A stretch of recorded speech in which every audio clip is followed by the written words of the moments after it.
Hello बच्चों, कैसे आप लोग। आज हम डिस्कस करेंगे क्लास 11 सेमिस्टर 2 का एक इम्पॉर्टेंट चैप्टर जो कि डेप्रिसिएशन।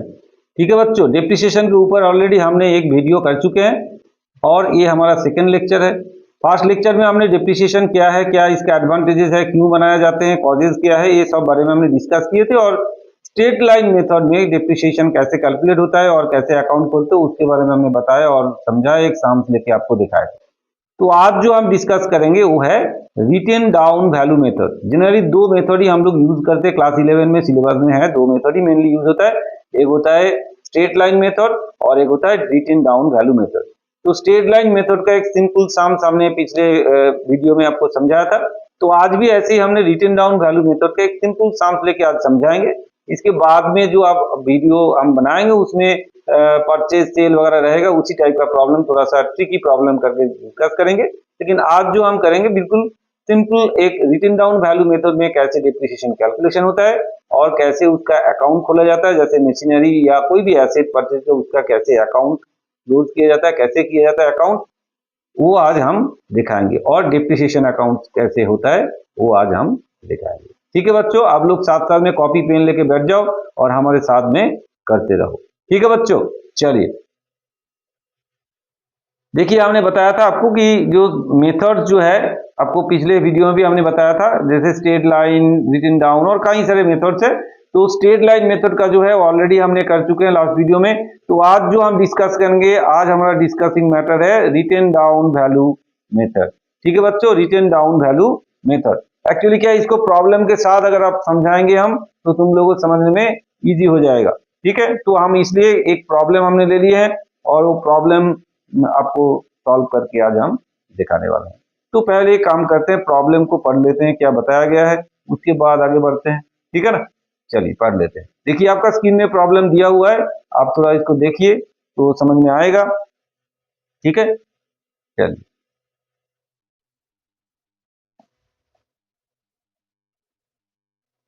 क्या बताया गया, बोला गया कि machine was purchased on 1/4/2016 at the cost of ₹2,40,000। ठीक है, मशीन का कॉस्ट है 2,40,000, वो खरीदा गया है 1/4/2016 में। इट वाज इंस्टॉल किया गया है एट अ फर्दर कॉस्ट, और एक्स्ट्रा कॉस्ट और भी 10,000 लगा installation charge. It was decided to charge depreciation 15% per annum on written down value method. 15% written down value method में डिप्रिसिएशन चार्ज किया जाएगा। ठीक है, तो show the machinery accounts and depreciation account for the accounting year 16-17, 17-18 and 18-19। क्योंकि जो शुरू हो रहा है, जो साल का शुरुआत है वो है 1/4, मतलब अप्रैल से शुरू होता है और मार्च में जाके खत्म होता है, क्लोज होता है देखिए 31 मार्च एवरी ईयर। ठीक है, क्लियर है, तो समझ में आया प्रॉब्लम। अब हम आगे बढ़े, एक एक करके हम प्रॉब्लम को करते रहेंगे, सॉल्व करते रहेंगे, मतलब एक एक चीज हम करते रहेंगे, कैसे डिप्रिसिएशन कैलकुलेशन होगा वो भी बताएंगे, एक एक करके करते रहेंगे। ठीक है, आप लोग भी साथ साथ में करते रहेंगे। पहले हम एंट्री करेंगे, देखिए ये 1/4/2016 में मशीनरी परचेज किया 2,40,000। तो उसके लिए हमने क्या करेंगे, हम मशीनरी अकाउंट में पहले डेट लिखेंगे। पहले डेट लिख देते हैं, कौन सा 1/4/2016 और 16 लिख सकते हैं। तो एंट्री क्या होगा, हमने मशीनरी परचेज किया तो machinery account debit to bank होता है, तो मशीनरी अकाउंट में क्या होगा, to bank account, to bank account, to bank account. ठीक है, क्या किया हमने, परचेज, मशीनरी परचेज किया कितने का, 2,40,000। मशीनरी जो परचेज किया हमने उसका कॉस्ट है 2,40,000। ठीक है, क्लियर। फिर क्या बताया गया कि भाई उसको भी इंस्टॉल करने के लिए हमको 10,000 और भी खर्चा पड़ा, तो उसके लिए भी एंट्री क्या होगा, जो इंस्टॉलेशन चार्जेस वगैरह लगेगा उसके लिए भी सेम एंट्री होगा। डेट उसका वही है 1/4/2016 टू बैंक, ये भी बैंक या कैश कुछ भी हो सकता है, बैंक हो सकता है या कैश हो सकता है, तो टू बैंक अकाउंट। ठीक है, ब्रैकेट में हम लिख देते हैं इंस्टॉलेशन चार्जेस,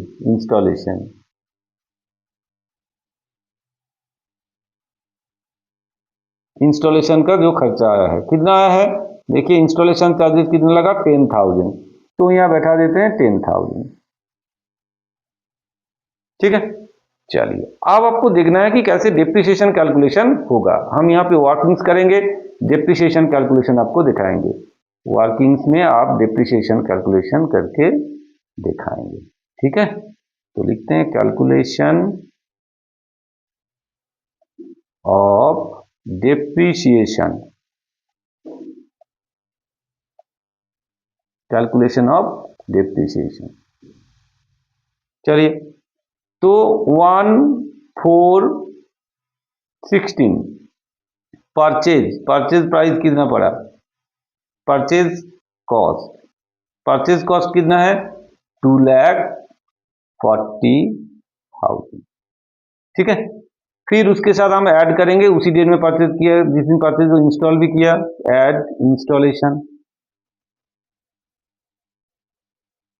इंस्टॉलेशन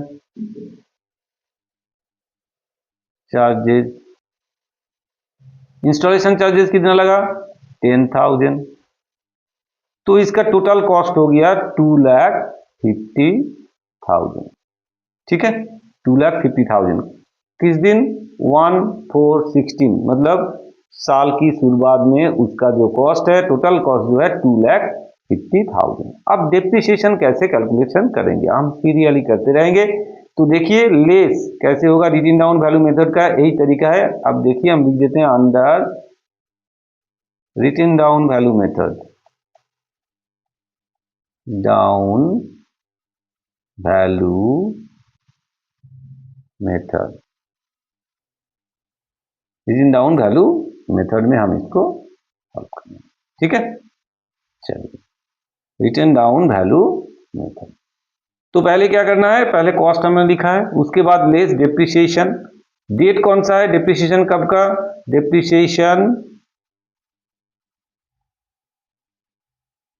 फॉर कौन सा साल के लिए 2016-217, क्योंकि 16 में शुरू हुआ है अप्रैल में, तो 17 में जाके खत्म होगा, तो पूरा साल का डिप्रिसिएशन कितना होगा, जितना यहाँ पे वैल्यू है उसके ऊपर 2,50,000 इंटू 15%, ठीक है। तो 2,50,000 के ऊपर 15% होगा डिप्रिसिएशन, कितना होगा देखिए 15% ऑफ 2,50,000 करते हैं, 2,50,000 इंटू 15%, तो हो गया 37,500, ये हो गया आपका 37,500। तो इससे माइनस करेंगे, ये माइनस 25,000, 2,50,000 से फिर हम माइनस करेंगे 37,500, तो आएगा 212,500। ये हो गया आपका 31,117 का written down value, written down value, इसका दूसरा नाम है डब्ल्यू शॉर्ट में डी भी, मतलब रिटन डाउन वैल्यू होगी आपका 2,12,500, मतलब डिप्रिसिएशन लेस करने के बाद जो बैलेंस बचेगा उसको बोलेंगे हम रिटन डाउन वैल्यू। तो पहले साल में हम कैसे एंट्री करेंगे, चलिए डिप्रिसिएशन हमने कैलकुलेट कर लिया, तो यहाँ लिखेंगे, यहाँ डेट लगाएंगे, कौन सा डेट लगाएंगे, जैसे अप्रैल में शुरू हुआ 16 का, तो 17 का मार्च में खत्म होगा, तो यहाँ लिखेंगे हम 31/03/17, क्या लिखेंगे बाय डेप्रिसिएशन, कितना डिप्रिसिएशन 37,500 हमने ऑलरेडी कैलकुलेट किए हैं। तो फिर इसके बाद जो डिप्रिसिएशन अकाउंट हमने खोला है, तो डिप्रिसिएशन में क्या होगा, डिप्रिसिएशन में देखिए मशीनरी अकाउंट में बाय डिप्रिसिएशन हुआ है, depreciation account debit to machinery हुआ है, तो डिप्रिसिएशन अकाउंट में क्या होगा टू मशीनरी, क्योंकि depreciation account debit to machinery, तो डेट लिखेंगे 31/03/17, तो क्या लिखेंगे to machinery account, to machinery account कितना 37,500। तो हमको 3 साल के लिए करना है, तो पहले इसको क्लोज करें, उसके बाद हम आगे बढ़े।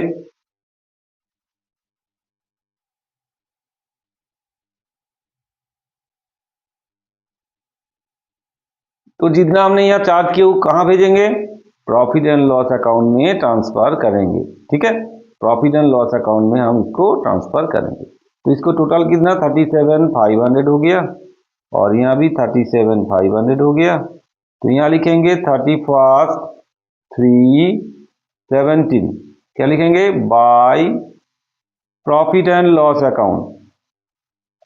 जो डिप्रिसिएशन होगा वो हम चार्ज करेंगे प्रॉफिट एंड लॉस अकाउंट में, प्रॉफिट एंड लॉस अकाउंट। ठीक है बच्चों, कितना आएगा 37,500 हो गया। अब इस यहाँ पे बैलेंस करना पड़ेगा, जैसे मशीनरी अकाउंट को भी क्लोज करना, उसका बैलेंस निकालना है, 3 साल के लिए करने के लिए बोला है आपको, तो इसको भी क्लोज करते हैं।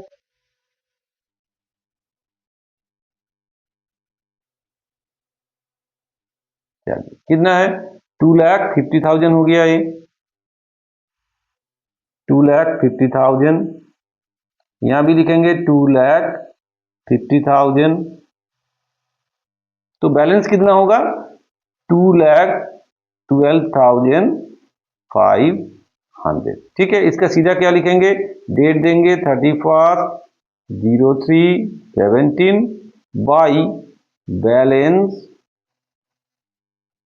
क्या होगा सीडी, मतलब कितना बैलेंस एसेट का बचा हुआ है, पड़ा हुआ है। तो फिर इसका जिसको सीडी हमने लिखा, दूसरे साल जब शुरुआत होगा, कब शुरुआत होगा 1/4/17 में शुरुआत होगा, क्योंकि 31 मार्च में खत्म हुआ तो अप्रैल का 1 तारीख को फिर दूसरे साल शुरू होगा। तो फिर यहां लिखेंगे टू बैलेंस बीडी, जो वहां पे हमने सीडी लिखा है इसी को हम इधर क्या लिखेंगे, बीडी लिखेंगे, और अमाउंट कितना 21,500। क्लियर, यहां तक क्लियर है। फिर आगे बढ़ते हैं। अब क्या करना है आपको, दूसरे साल के लिए डिप्रिसिएशन कैलकुलेशन करना है। फिर हम क्या करेंगे, लेस डिप्रिसिएशन, कौन से साल के लिए, फॉर 2017-2018। अब देखिए इस बार कितने अमाउंट के ऊपर डिप्रिसिएशन कैलकुलेशन होगा, जो बैलेंस पड़ा हुआ है, ये जो बैलेंस पड़ा हुआ है इसी के ऊपर डिप्रिसिएशन कैलकुलेशन होगा। ठीक है, देखिए जो बैलेंस पड़ा हुआ है, जो बैलेंस पड़ा हुआ है, सॉरी ये कितना था 2,12,500, तो इसी के ऊपर 2,12,500 जो अमाउंट पड़ा हुआ है उसी के ऊपर हम फिर दोबारा डिप्रिसिएशन करेंगे। यही है रिटन डाउन वैल्यू, मतलब जो वैल्यू बचेगा, बैलेंस बचेगा, उसके ऊपर परसेंटेज होगा। स्ट्रेट लाइन मेथड में क्या होता था कि जो ओरिजिनल कॉस्ट है उसी के ऊपर परसेंटेज करके हम चलते थे, या जो कैलकुलेशन फॉर्मूला में लेके हमने निकाल के हर साल सेम अमाउंट ऑफ डिप्रिसिएशन होता था। लेकिन यहाँ पे सेम अमाउंट ऑफ डिप्रिसिएशन नहीं होगा, जो बैलेंस बचेगा उसके ऊपर परसेंटेज करेंगे, तो फिर जो डिप्रिसिएशन आएगा वही होगा। इसका मतलब है हर साल इक्वल डिप्रिसिएशन नहीं होगा, जो बैलेंस पड़ा रहेगा उसी के ऊपर डिप्रिसिएशन कैलकुलेशन होगा। कैसे होगा देखिए, 2,12,500 जो बैलेंस पड़ा है उसी के ऊपर हम क्या करेंगे 15% कैलकुलेशन करेंगे, इसी के ऊपर 15% डिप्रिसिएशन होगा। तो आप देखिए 15% कितना होता है, दिस इज 2,12,500 इंटू 15% करेंगे, आगे आपका 31,875, ये आएगा आपका 31,875। तो फिर इससे हम फिर दोबारा माइनस करेंगे, ठीक है ना, चलिए इससे माइनस कर देते हैं। ये आगे आपका 1,80,625, ये बैलेंस आपका आ गया 1,80,625। तो इसको क्या लिखेंगे, डेट होगा 1/1/18, क्योंकि ये जो डिप्रिसिएशन फॉर 17-18 कौन सा डेट के लिए 31/03 कौन सा 18, जैसे ये डिप्रिसिएशन 31/03/17 था, ठीक है, और ये होगा डेट 31/03/18। तो 1/1/18 में रिटन डाउन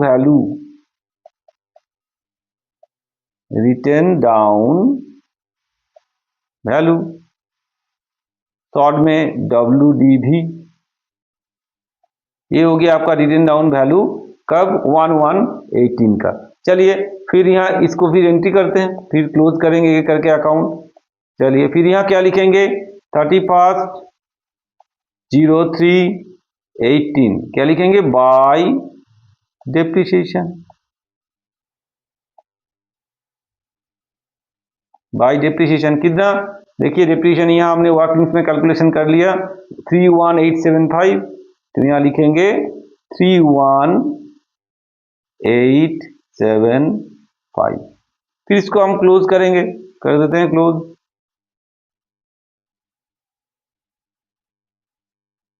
ठीक है, इधर भी क्लोज करें। भाई साहब इतना टफ नहीं है ये, आप लोग बहुत ज़्यादा इसमें सोच में आ जाते हो कि बहुत ज़्यादा टफ है। डिप्रेशन नाम सुनते ही अपना खुद का डिप्रेशन में चले जाते हो, ऐसा नहीं है कुछ, ये इजी है, थोड़ा मैथमेटिकल कैलकुलेशन है, थोड़ा दिमाग लगा के करना है और कुछ नहीं है ना। चलिए 12212,500, ठीक है 212,500।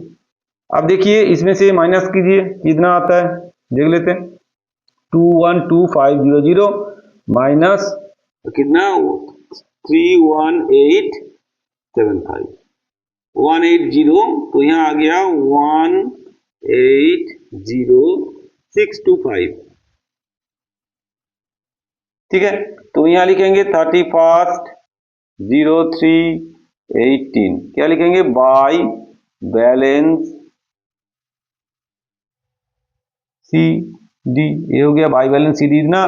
तो फिर इस साल में हम क्या करेंगे, फिर नेक्स्ट साल में ईयर में जाएंगे तो क्या होगा 1418 क्या लिखेंगे टू बैलेंस बीडी, जो सीडी किया था हमने उसको बीडी करेंगे। अमाउंट कितना 180,625। ठीक है, समझ में आया, क्लियर हुआ। तो ऐसे ही हमको यहाँ भी क्लियर कर देना है क्योंकि यहाँ भी चार्ज करना पड़ेगा।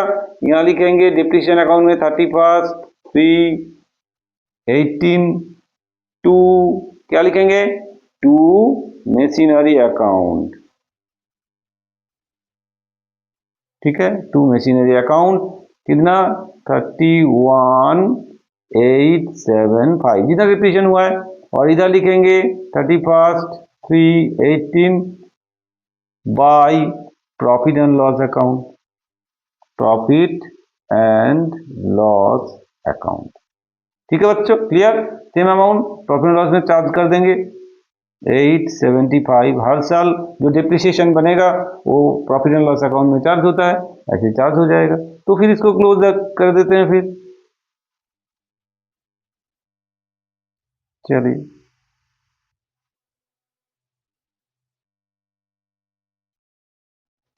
कितना हो जाएगा 31875, इधर भी 31875 क्लोज हो गया। अब चलते हैं लास्ट, और एक साल के लिए करने के लिए बोला है आपको, फिर करते हैं, फिर एक साल के लिए करें लास्ट ईयर के लिए। अब देखिए WDB ऑन 1, सॉरी ये हमने गलत लिख दिया, ये डेट एक्चुअली 4 लिखना था, हमने 1 क्यों लिखा, ये 4 होगा, यहाँ भी 4 होगा, 1417 होगा, सॉरी 1417 होगा। फिर देखिए 1417 होगा 18, ये होगा 1480 मतलब अप्रैल में। फिर हम डिप्रिसिएशन कैलकुलेट करेंगे, कब डिप्रिसिएशन कैलकुलेशन करेंगे 31/3/19 में क्या होगा लेस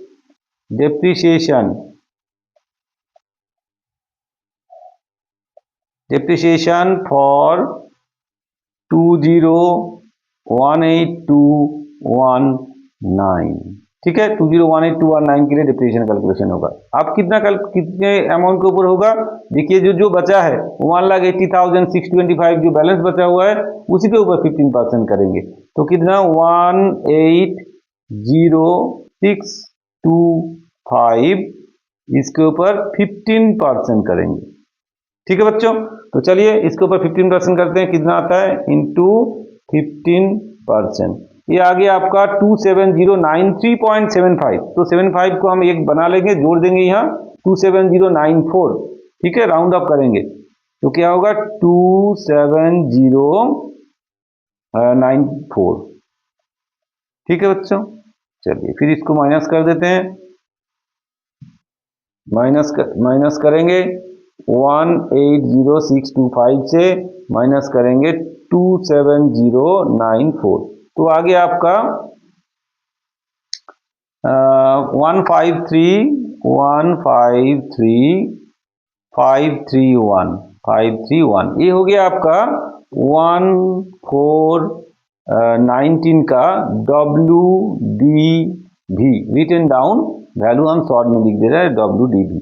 यहीं तक खत्म है, क्योंकि यहाँ तक करने के लिए बोला है, हम आगे नहीं जाएंगे, ठीक है। आपको कंटिन्यू जब अगर शाम तक अगर और भी साल चलता रहा तो ऐसे करना पड़ेगा। ये है रिटन डाउन वैल्यू मेथड का डिप्रिसिएशन कैलकुलेशन करने का तरीका, ठीक है बच्चों। यही चीज आपको समझना है, क्योंकि अकाउंट में तो सेम चीज, जैसे स्ट्रेट लाइन हो डिमिनिशिंग हो कोई मतलब नहीं है, ऐसे ही लिखेंगे वहां पे, लेकिन मेन मैटर था ये डिमिनिशिंग बैलेंस मेथड में डिप्रिसिएशन कैलकुलेशन करना, ये तरीका है। इसको थोड़ा सा बार बार देख के समझाने की कोशिश, मतलब हम कोशिश कर समझाने की तुम लोगों को, मेरे को लगता है आप लोग समझ गए हो, है ना, इतना टफ नहीं है। अब थोड़ा सा ध्यान से इसको देखोगे तो समझ में आ जाएगा। तो हमने फिर दोबारा एक बार बता देते हैं क्या है। पहले जो कॉस्ट है उसके ऊपर हर साल डिप्रिसिएशन होगा, मतलब जो कॉस्ट पहले पड़ा उसके ऊपर डिप्रिसिएशन चार्ज करके जो बैलेंस पड़ा रहेगा, जो remaining balance WDV written down value पड़ा रहेगा, फिर उसके ऊपर हम जैसे पहले साल में इसके ऊपर डिप्रिसिएशन हुआ था, फिर हमने डिप्रिसिएशन चार्ज करने के बाद लेस करने के बाद जो written down value method, written down value जो पड़ा हुआ है शुरुआत में, साल की शुरुआत में, मतलब ये अमाउंट इसके ऊपर किया हमने, फिर इससे डिप्रिसिएशन लेस करने के बाद जो ये अमाउंट पड़ा रहा साल की शुरुआत में, उसके ऊपर फिर दोबारा डिप्रिसिएशन चार्ज हुआ ये, ठीक है, क्लियर। इस तरह से आपको डिप्रिसिएशन कैलकुलेशन करना है रिटन डाउन वैल्यू मेथड में, ठीक है, क्लियर। चलिए लास्ट ईयर का डिप्रिसिएशन हमने कैलकुलेट कर लिया 27094, इसको चार्ज करेंगे और इसको क्लोज करेंगे अकाउंट को। तो चलिए फिर यहाँ हम लिखेंगे 31/3/19 होगा ये, बाय डिप्रिसिएशन,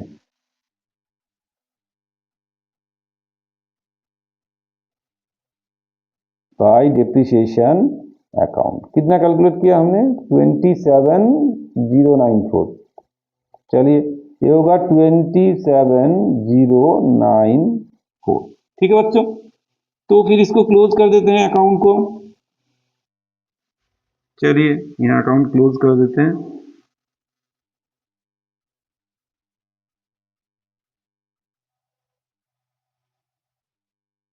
तो यहाँ 180625 हो गया, ये भी लिखेंगे 180625। तो यहाँ बैलेंस कितना बचेगा 180,625 माइनस 180,625 माइनस होगा इससे 27094 153531, तो ये आएगा आपका 153531। यहाँ लिखेंगे डेट 31/3/19 बाय बैलेंस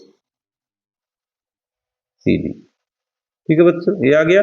फिर अगले साल के लिए जब शुरुआत हो रहा है 1419 लिखेंगे टू बैलेंस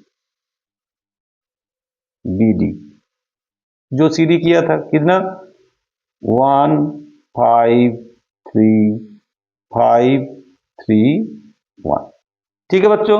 यहां तक ये क्लोज हो गया, समझ में आया। फिर हमको डिप्रिसिएशन अकाउंट में भी क्या करना है, दोबारा फिर ऐसे लिखेंगे हम 31/3/19 टू मशीनरी अकाउंट,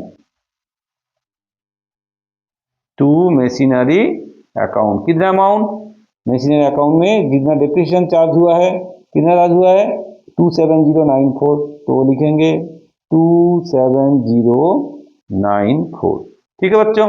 तो फिर यहाँ भी वही 31/3/19 में हम क्या करेंगे, इसको चार्ज कर देंगे प्रॉफिट एंड लॉस अकाउंट में by profit and and loss account. कितना अमाउंट? 27094। ठीक है बच्चों, समझ में आया? चलिए ये क्लोज हो गया। 3 साल के लिए बोला था हमने, 3 साल के लिए कर दिए। ये हो गया आपका प्रॉब्लम सॉल्व। 27094, यहाँ भी 27094। ठीक है बच्चों, क्लियर हुआ? समझ में आया? डिप्रिसिएशन अकाउंट कैसे डिमिनिशिंग बैलेंस मेथड में कैलकुलेशन होता है, और अकाउंट फॉर कैसे होता है, जैसे मशीनरी अकाउंट कैसे होता है, और डिप्रिसिएशन अकाउंट कैसे क्लोज होता है, वो हमने आपको समझा दिए हैं। ये थोड़ा सा सिंपल साम सी था, लेकिन हम अगले वीडियो में क्या करेंगे, कुछ परचेज सेल वाला प्रॉब्लम लेंगे और उसको लेके आपको सॉल्व करके दिखाएंगे। ठीक है बच्चों, तब तक आप लोग प्रैक्टिस जारी रखिए, क्योंकि आपका एग्जाम जो सेकेंड सेम का जो एग्जाम है वो मार्च महीने में होगा, तो इसलिए आप लोग बिल्कुल उसके लिए तैयार होते रहिए और हमारा वीडियो देखते रहिए, तो आपको फायदा जरूर मिलेगा। अगर आपको वीडियो मतलब वीडियो आपको फायदा दे रहा है, वीडियो देख के आपका मतलब पढ़ाई हो रहा है, समझ में आ रहा है, तो जरूर ये वीडियो को शेयर कीजिए, लाइक कीजिए, कमेंट्स कीजिए, और जो लोग अभी तक चैनल सब्सक्राइब नहीं किए हैं वो जरूर चैनल को सब्सक्राइब कर दे और बेल आइकन दबा दे, क्योंकि जैसे हम वीडियो अपलोड करें वो आपके पास तुरंत पहुंच जाए और आपको फायदा मिल जाए। ठीक है बच्चों, फिर मिलेंगे नेक्स्ट वीडियो में, जहां हम कुछ परचेज सेल वाला प्रॉब्लम लेंगे जो थोड़ा सा ट्रिकी होगा और उसको सॉल्व करके आपको दिखाएंगे। मेरा विश्वास है कि आप लोग मेरे से डिप्रिसिएशन जरूर सीखोगे और सीख के आगे जाके जरूर एग्जाम में इसको ठीक करके मतलब राइट आंसर करके आ पाओगे। ठीक है बच्चों, थैंक यू, फिर मिलते हैं नेक्स्ट वीडियो में।